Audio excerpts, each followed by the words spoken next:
Hi everyone, this is Mary from Rocky Mountain Gardens, and I am here on a beautiful Sunday morning in Colorado, and I thought I would bring to you today a little video that shows my 5 favorite vines for growing in our climate. So I've made a video of each of the 5 vines and including some information about each one for you. And I hope maybe next spring you might choose one of these to add to your garden collection. So here will be coming the next video, and I hope you enjoy this little presentation. Here is a short little view of my honeysuckle vine that I grow in my side yard. I have 2 of these, in another area of my garden. This honeysuckle vine is called Dropmore Scarlet, and I just love these little red and yellow blooms that grow on this particular type of honeysuckle. And I also love the way, do you see the way the leaves sort of looks like a little double leaf that the blooms come from the center of that area? It's just gorgeous. I highly recommend it. I've had very good success with this vine in my garden. Here you can see my structure that has my porch swing on it, and I have been growing Virginia Creeper on it for a number of years, and it is an excellent vine. I really love Virginia Creeper. It gets a bad rap because back east, or anywhere where it's more humid and there's more moisture, it is definitely an invasive thug.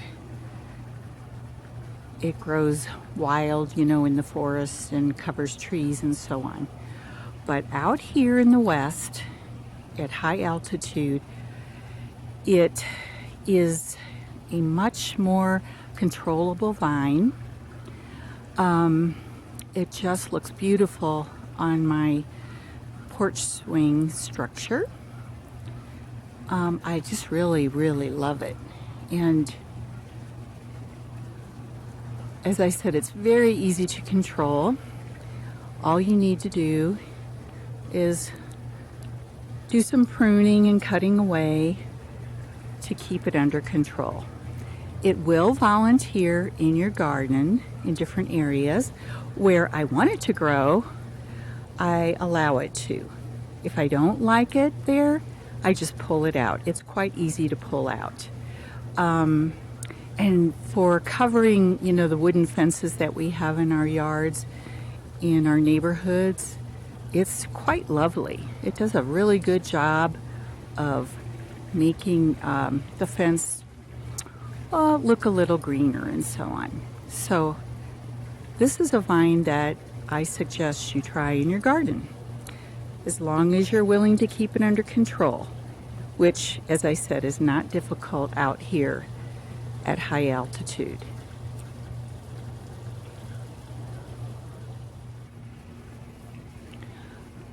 I wanted to add a close-up of this Virginia Creeper for you to see the leaves, the 5 leaflets that it has, and also it produces an abundance of berries in the fall as well. So here you have another food source for the birds in your neighborhood.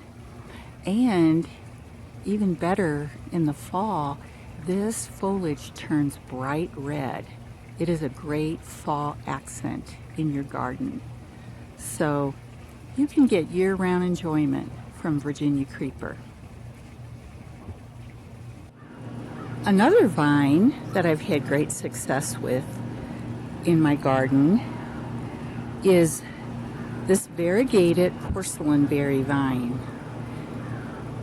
It too has been known to be invasive in parts of the country where there is way more rainfall and a more humid climate. But again, out here in our arid, high altitude climate, it really is easy to contain. Actually, I've had no volunteers from this vine in my yard.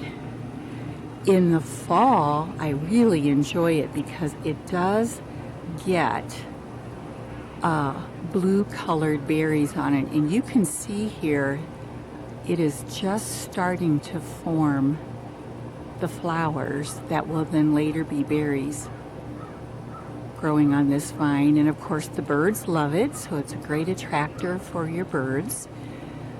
And this is a really nice vine. It actually grows, this is my garden gate going into my backyard area. And the porcelain berry vine grows over the fence into the back side of the gate. So here's my garden gate from the inside, and you can see the vine cascading over the fence. And again, it is really a pretty vine with very pretty variegated leaves. And there are those tiny flowers just beginning, from which I will get lots of berries in the fall. Porcelain berry vine, variegated variety.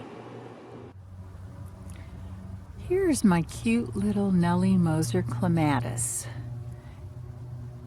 As you know, clematis is a wonderful vine